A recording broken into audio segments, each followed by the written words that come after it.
இந்த தசம பாகம் காணிக்கையை நம்ம தவறாமல் செலுத்திடணும். இல்லைன்னா நமக்கு வந்து ஏதாவது ஒரு எக்ஸ்ட்ரா ஆஃபர்ஸ் வந்து நமக்கு திடீர்னு வந்துடும் செலவுகள்.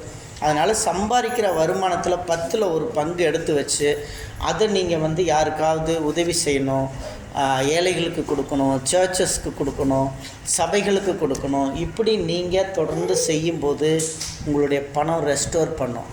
நீ எவ்வளோ இழந்திருக்கலாம். ஒரு வேளை நீ காணிக்க, நான் வந்து எனக்கு 2000 ரூபா திடீர்னு காணாமல் போச்சு, எனக்கு 1000 ரூபா காணாமல் போச்சு, இப்படி 1000ங்களும் 2000ங்களும் காணாமல் போகும்போது நீ இனிமேல் தசம பாகத்தையும் காணிக்கையும் கொடுக்க ஆரம்பிச்சுப்பார். அதில் ஏதாவது ஒரு குறை இருக்கான்னு பாரு. ஃபினான்ஸில் உனக்கு ஏதாவது டிஃபெக்ட்ஸ் வருது அப்படின்னா ஃபினான்ஸில் ஏதோ ஒன்றில் நம்ம தப்பு பண்ணியிருக்கோன்னு அர்த்தம்.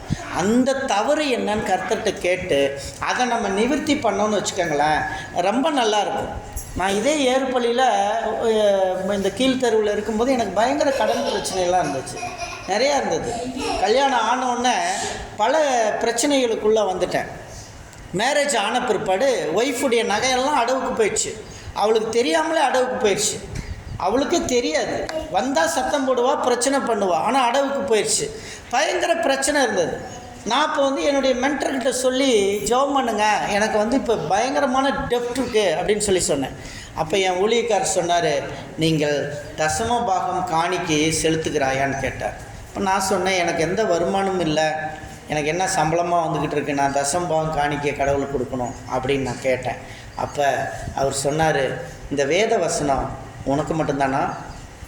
வேத வசனம் உனக்கு மட்டும்தானா, அல்ல விசுவாசிகளுக்கு மட்டுமா, உனக்கு வெள்ளையா அப்படின்னு கேட்டார். வேத வசனத்தை கொடுக்குற லேவியராகமம் 27:30 படிங்க. லேவியராகமம் 27:30. லேவியராகமம் 27:30. தேசத்திலே நிலத்தின் கீழும் விருட்சங்களின் கனியிலும் தசமபாகம் எல்லாம் கர்த்தருக்குரியது, அது கர்த்தருக்கு பரிசுத்தமானது. பார்த்தீங்களா? தேசத்தில் நம்ம காய்கறி விளைஞ்சா அது தசம பாகத்துக்கு கொடுக்கணும்.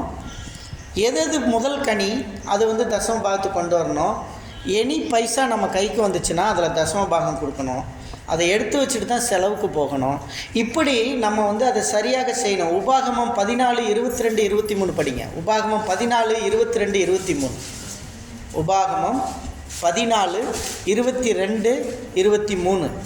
நீ உன் தேவனாகிய கர்த்தருக்கு எப்பொழுதும் பயந்திருக்க